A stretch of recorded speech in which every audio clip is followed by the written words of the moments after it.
స్వచ్ఛత అంటే నందిని. నందిని పాలు మరియు పెరుగు. నమస్తే రమగారు. నమస్తే జయ.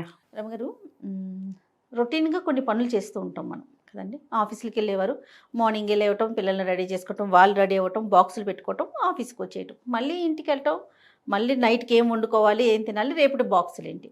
లేదు, ఇంట్లో ఉండేవాళ్ళు ఉంటారు, పిల్లల్ని పెద్దవాళ్ళని అందరినీ పంపించేశాక ఖాళీగా ఉంటారు, కాస్త రిలాక్స్డ్గా. ఆ టైం ఒక్కొక్కసారి ఏమనిపిస్తుంది అంటే, ఖాళీగా ఉంటున్నా, నేను ఏదైనా ఒకటి చేస్తే బాగుండు అనే ఒక ఆలోచన వస్తుంది. ఇంకా ఆసమ్మ ఓసమ్మ అనుకుంటే కబుర్లు చెప్పుకోవటము, చుట్టాలకి ఫ్రెండ్స్కి కాస్త ఎంతసేపు మనం మాట్లాడుకుంటాం, ఎన్ని రోజులు మాట్లాడతాం. వాళ్ళకంటూ స్వతహాగా ఏదైనా ఒక వర్క్ ఉందనుకోండి, దాని మీద ఉంటారేమో బహుశా. బోర్ కొడుతుంది నిన్న అనే మాట వింటూ ఉంటాం కదా. అలాంటి వారు టైంని ఎలా ఫిల్ చేసుకోవాలండి? ఈ బోర్ కొడుతోంది మాట పిల్లలు ఎక్కువగా చెప్తారు. కాసేపు నా బోర్ కొడుతుంది. హాలిడే వచ్చిందంటే టార్చర్ రమ్మగారు. టార్చరే. ఇప్పుడు ఇండ్లలో ఉండే ఆడవాళ్లే కాదు జయ, వర్కింగ్ విమెన్ కూడా పిల్లలు పెద్దవాళ్ళు అయ్యేదాకా ఒక టఫ్ టాస్క్గా ఉంటుంది. ఎందుకంటే పిల్లల ఏర్పాట్లు చాలా ఉంటాయి కదా. వన్స్ వీళ్ళు ఏ కాలేజీలకో బయటికి వెళ్ళిపోయాక భార్య భర్త ఇద్దరే మిగులుతారు. అస్సలు ఆఫీస్ ఉన్నా కూడా ఇంటికి వచ్చేసరికి ఖాళీ ఇల్లు కరుస్తున్నట్టుంటుంది. బోరే. శని ఆదివారాలు బోరు, పండగ సెలవులు ఒక్కొక్క రోజు పండగలు వస్తాయి చూడు, సింగిల్ డే సెలవులు, అప్పుడు చాలా బోరుగానే ఉంటుంది. ఇళ్లలో ఉండే వాళ్ళకి ఎలాగూ బోర్ ఉంటుంది. ఇది సహజంగా బోర్డమ్ని జయించడం ఎలా అనే బేసిక్ క్వశ్చన్. అంతే అంతే, మీరు అన్నట్లుగా రమ్మగారు, ఇంట్లో ఉండేవారే కాదు, పిల్లలు హాస్టల్కి వెళ్ళిపోతారు ఒక వయసు వచ్చాక, లేకపోతే పెళ్ళిళ్ళ వెళ్ళిపోతారు, విదేశాలకు వెళ్ళిపోతారు, వీళ్ళిద్దరే మిగులుతారు. వీళ్ళు ఉద్యోగస్తులు అయినా కూడా నిజంగా 100% అండి. సాయంత్రం అయ్యేసరికి ఇప్పుడు నా సంగతి నేను చెప్పను నీకు, ఎప్పుడు అది అంటూ ఉంటారు, ఆవురమంటుంది ఇల్లు, ఏమి ఉండదు, ఏం చేయాలో తెలీదు. మళ్ళీ మీకు చేతి నిండా పని, ఫోన్ మోగినట్లే ఉంటుంది, పుంజీడు పుస్తకాలు ఉంటాయి, ఏవో ఉంటాయి, ఏవో ఒకటి సంగీతం దీర్ఘం తీస్తూనే ఉంటాను. అయినా కూడా పిల్లల లోటు ఉంటుందా రమ్మగారు? అబ్బా చాలా ఉంటుంది జయ. ఎంప్టీనెస్ సిండ్రోమ్ చాలా బాధిస్తుంది, చాలా బాధిస్తుంది. ఒక 10 రోజులు పిల్లాడు ఉండి వెళ్తే వాడు ఒక 3-4 రోజుల పాటు సాయంత్రం అయ్యేసరికి పిచ్చి వెర్రి ఎత్తిపోయి ఏదైనా తినేసి అటు ఇటు తిరిగి అర్థం కాదు, ఇంకా అర్థం కాదు. ఒక్కోసారి ఏడుపు వచ్చేసి ఖాళీగా ఉన్నట్టుండి అలా అయిపోతాం. అన్ని రోజులు ఒకలా ఉండదు. ఎప్పుడో మనకే వ్యాక్యూమ్ విసుగ్గా ఉంటుంది చూడు, పనిలేవో అనుకున్నవి సరిగ్గా అవ్వవు, ఈ ఇల్లు కూడా ఖాళీగా ఉంటుంది. అలాంటప్పుడు ఇబ్బందిగానే ఉంటుంది. ఎంత బిజీగా ఉన్నా కూడా తల్లుల గుండెల్లో వచ్చే వ్యాక్యూమ్ పూరించడం చాలా కష్టం. ముఖ్యంగా పిల్లల లోటు. అంతే కదండి, పిల్లల లోటు చాలా ఇబ్బంది పెడుతుంది. దీనికి ఏంటంటే ముందు అసలు బోర్డమ్ని జయించడం ఎలా అనేది ఒక పెద్ద పాయింట్. దీనికి బేసిక్ థింగ్ ఒకటి ఉంటుంది జయ, పని ఏదైనా చేయటం. ఈ పనిలో కష్టమైనవి, తేలికైనవి, ఖర్చు పట్టేవి, ఏ ఖర్చు లేకుండా చేసేవి, కాలక్షేపంవి, ఇంటికి ఏదైనా ఉపయోగపడేవి, మనమే ఏదైనా నేర్చుకునేది, నేర్చుకున్న దాన్ని ఎగ్జిబిట్ చేసేది, ఇవన్నీ పనులే. వీటితో పాటు physical exercise, mental exercise, brain gym, ఇవి కూడా పనులే. అక్కడి నుంచి ప్రత్యేకంగా పని కట్టుకుని ఎవరినైనా పలకరించడం, అది పనే. అసమా ఓసమా కబుర్లు కాదు. ఎవరో దూరపు చుట్టం, శనాదివారాలు వీళ్ళని పలకరించాలి, వాళ్ళని పలకరించాలి, అదొక పని. వెళ్ళి అక్కడి నుంచి ఎవరికైనా వెళ్ళి ఏదైనా చదువు చెప్తావు, పని. ఎవరైనా 2 పిల్లల్ని వాకిట్లో కూర్చోబెట్టుకుని వాళ్ళకి చదువు చెప్తావు, అది ఇంకో పని. 4 మొక్కలు పెట్టి వాటి గొప్పులు తవ్వుతావు, అది ఇంకో పని. ఈ గుణం ఉండాలి. ఈ మొత్తం పనిచేసే గుణాలన్నీ మనకి ఉంటే మనకు బోర్ కొట్టదు. ఎప్పుడైనా వచ్చిన వ్యాక్యూమ్ని మనం ఏదో ఒక పనితో ఫిల్ చేస్తాం. నువ్వు కేవలం రొటీన్గా చేసే ఆ 4 వ్యవహారాలే చేస్తా, నేను కుట్టను, రాయను, చదవను, వినను, మాట్లాడను, చెప్పను, చెయ్యను అంటే బోరు ఫీల్ అవుతాను అని రాసుకోవాలి మనం. అంతే కదా. ఇవి ప్రత్యేకంగా వీటిని అలవర్చుకోవాలి. మీరు గమనించండి, ఈ చిన్నపిల్లల నుంచి, అంటే ఒక 2 పిల్లలు ఒక పిల్లాడో ఉన్నాడు, వాడు చిన్నప్పుడంతా వాడి పరుగు, వాడి క్లాసులు, వాడికి అవి ఏమిటో గదరగోళంగా తిరుగుతాం. వీళ్ళు 9th 10th వచ్చేసరికల్నే డిటాచ్ అయిపోతూ ఉంటారు. మనతోటి అంత వ్యవహారాలు ఉండవు, మనం నీళ్ళు పోయక్కర్లా, మనం బట్టలు వేయక్కర్లా, అవన్నీ తగ్గిపోతాయి. కొంచెం తిండి ఏర్పాట్లు ఉంటాయి, వేళకి తిండి, టైమింగ్స్, కొంచెం చదువుకో లేలే, కూర్చో పడుకో ఈ ప్రోగ్రాంలు ఉంటాయి. అది కూడా దాటాక వాక్యూమ్ మొదలైపోతుంది అప్పుడే. ఇలాంటప్పుడు మీరు ఏదైనా నేర్చుకోండి. మీకు ఈ రోజున బోర్ కొడితే ఏం చేయాలో నేను చెప్పలేను. మీకు ఎప్పుడైనా బోర్ కొడితే ఏం చెయ్యొచ్చో మీరు ఎలా నేర్చుకోవాలో మాత్రమే చెప్తున్నా. ఇవాళ బోర్ కొట్టింటే తాత్కాలికంగా ఏం చేయగలుగుతాం జయ? ఎవరికైనా ఫోన్ చేసి కాసేపు మాట్లాడతాం, కాసేపు అట్లా రోడ్డు మీదకి వెళ్ళి ఏదైనా విండో షాపింగ్ చేసి రావచ్చు, ఏదైనా కొనుక్కోవచ్చు, తాపీగా నడుచుకుంటూ వెళ్ళండి.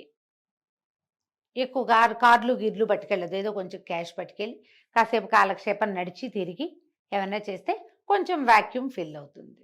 ఇది చెప్పగలుగుతాం. వారం నీకు బోర్ కొడితే, రోజు బోర్ కొడితే రోజు బజార్ వెళ్ళమని ఎవరు చెప్తారు? అసలు చేయలేం కదా, చేయలేం కదా.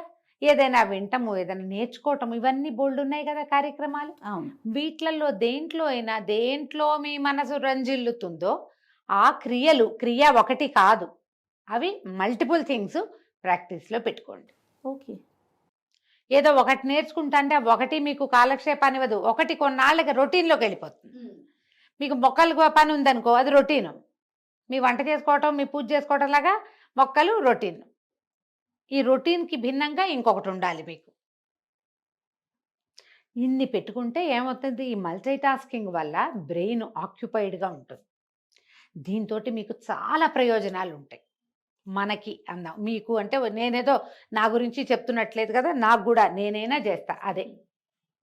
ఇందులో ఇల్లు తుడుచుకోవటం, డస్టింగ్, అన్ని సామాన్లన్నీ ఒకసారి మళ్ళీ రీషఫ్లింగ్ చేసి శుభ్రంగా సర్దుకోవటం, బట్టలు సర్దుకోవటం, పుస్తకాలు సర్దుకోవటం, పేపర్లు సవరించడం, పిల్లల బట్టలు సవరించడం, దేవుడి మందిరం సెట్ చేసుకోవటం. పిచ్చైపోకండి, ఒకటే చేయొద్దు. అందుకే ఇన్నని చెప్తున్నా. ఒకటే చేస్తున్నావు అనుకో ఓసిడి కింద పరిణమిస్తుంది. అవును, మనకు అదొక ప్రాబ్లం ఉంటుంది కదా, అందులోకి వెళ్ళొద్దు. తేపకు ఒకటి పెట్టుకోండి. అక్కడి నుంచి రకరకాల డిఐవైలు. నేను ఎన్ని నూనెలు చేస్తాను జయ, నా సరదాకి నేను చాలా చేస్తా. క్యారెట్లు నూనె తోచింది అంటే చేసేస్తా. మందార నూనె చేసేస్తాను, ఏదో ఒక నూనె చేసుకుంటుంటే. ఇప్పుడు మల్లెపూలు వస్తున్నాయి కదా, సెంట్ చేద్దాం, మల్లెత్తరు చేద్దామని ఆలోచిస్తున్నా. నిన్న మొన్న మా పెరట్లో చిట్టి పువ్వులు 1-2 పూస్తున్నాయి. ఇవాళ మా కింద జ్ఞానశ్రీ ఇన్ని పువ్వులు పట్టుకొచ్చింది. పువ్వులు కట్టి దేవుడి దగ్గర పెట్టాక వంట చేస్తున్న చేతులు అదే వాసన వస్తున్నాయి జయ. మల్లెపూల వాసన వదల్లా అసలు. అనిపించింది మల్లెత్తరు చేసుకుంటే ఎలా ఉంటుంది. నేను రోజు వాటర్ అవి చేసుకుంటాను. అవును అవును రమ్మగారు, మీరు ఇది మాట అంటే గుర్తొచ్చింది. మీరు ఒకసారి క్యారెట్ తో కొబ్బరి నూనె ఫేస్ ఆయిల్ చేశారు, గుర్తుందా? అది ఇప్పుడు ఎంత ట్రెండింగ్ లో ఉందో తెలుసా రమ్మగారు? మీరు ఎప్పుడు అనగా చేశారు? దాదాపు 2.5 సంవత్సరాలు అవుతోంది కదా. మనం యాక్చువల్ గా క్యారెట్ ఆయిల్ 3 ఏళ్ల క్రితం చెప్పాం, 2 ఏళ్ల క్రితం చేశారు కదా. ఇప్పుడు ట్రెండింగ్ ఉంది. ఖుష్బూ గారు వాడారట, అది ఆవిడ ఒక ఇన్స్టాలో పోస్ట్ పెట్టారు. మన వాళ్ళేమో ఖుష్బూ ఆయిల్ నేను ఇన్స్టాలో చూస్తా ఉన్నా. నేను మన పిల్లలకి చెప్పాను, రమ్మగారు ఎప్పుడో చేసాం కదా మనము, మళ్ళీ ఇంకొకసారి మన వాళ్ళు జాగ్రత్తగా ఖుష్బూ వాడిన ఆయిల్ అని రాసి పెట్టారు. అదే మళ్ళీ పోస్ట్ చేశారు. అదే అసలు చెప్తాను, దానికి వచ్చిన కామెంట్లు చూసి నాకు నవ్వొచ్చింది. ఖుష్బూకి మీరైతే, ఖుష్బూకి నేను ఎందుకు ఇస్తాను, నాది నేను చేశాను. మీరు ఎప్పుడో చేసాం మనం, పాతది వీడియో.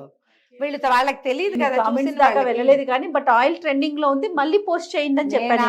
ఆయిల్ వీడియో చూసి ఓర్ని భలే వేశారే అని అనుకుని నా ప్రతి పేరు నా ఖుష్బూ గారి వ్యవహారం నాకు తెలీదు. నేను ఆవిడని ఎప్పుడు ఫాలో అవ్వలేదు. నేను ఆ వీడియో మెసేజ్లు చూసి అనుకున్నాను, ఓర్ నాయన ఎప్పుడో చేసాము, ఇది చేశారు. అవును, నేను అదే అనుకున్నాను. లేటెస్ట్ కాదు, కిచెన్ స్టార్ట్ చేసిన మొదటి సంవత్సరం చేసాం. అవును, ఇప్పుడు ఏంటి అత్తరు చేయబోతున్నారా? అత్తరు చేయబోతున్నా, చేసుకోవాలి, మళ్ళీ అత్తరు చేద్దామని అనుకుంటున్నా. ప్రాసెస్ తెలుసా రమ్మగారు? నేర్చుకున్నారా? తెలుసు, అడగమచ్చా, చెప్పమని అడగద్దు, నేను చెప్పను. ఇప్పుడు మనకు ఒక వీడియో చేస్తారా? కష్టం, టైం పడుతుంది. అది డేస్ వైజ్గా తాపీగా చేయాలి, టైం పడుతుంది. నిదానంగా చేసుకుంటే, మన పెరట్లో పువ్వులు ఉన్నాయనుకో, కాసిన పూలతో రోజు కొద్దిగా అట్లా తీసి పక్కకు పెట్టుకుంటే ఒక 10 రోజులకి ఆ పువ్వులు అయ్యే లోపల అన్నాలకంతా తయారవుతుంది. వాసన బాగుంటుంది, ఏదైనా చేద్దాం అనిపిస్తుంది. మీరు ఏదైనా ఇలాంటిది పెట్టుకోండి, దాంట్లో మీరు ఎన్ని రకాలు నేర్చుకోవచ్చు. ఇవాళ ఎంత మనకు అందుబాటులో ఉన్నాయి కదా. పైగా ఈ డిఐవైలు అన్నీ కూడా మీకు ప్లస్ అవుతాయి. మీరు దాన్ని వ్యాపారంగా మలుచుకోవచ్చు, దాన్ని బిజినెస్ చేసుకోవచ్చు, ఎన్ని రకాలు చేయొచ్చు. మీరు ఆలోచించండి, యూట్యూబర్లు ఎంతమందో, మామూలుగా యూట్యూబ్లో వీడియోలు స్టార్ట్ చేసి బిజినెస్లోకి దిగిన వాళ్ళని ఎంతమందిని చూస్తున్నాం. సక్సెస్ఫుల్ బిజినెస్ విమెన్గా ఉన్నారు. అంత పెద్దది కాబట్టి కొంచెం చిన్నది చేసుకుందాము, మన ఇంటి ఖర్చులు గడిచిపోయినా మనకు చాలుగా, శుభ్రంగా. మీకు బోర్ ఎక్కడుంది అప్పుడు? టైం చాలదు, టైం సరిపోదు. ఈ బోర్డమ్మని జయించడానికి మీరు ఏదైనా పెట్టుకోండి, ఎనీథింగ్. ఏదైనా చెయ్యటం అనేది మాత్రం లోపల ఉండాలి. కూర్చుని నన్ను ఎవరైనా రంజింపజేయాలని పొరపాటును కూడా అనుకోకండమ్మా.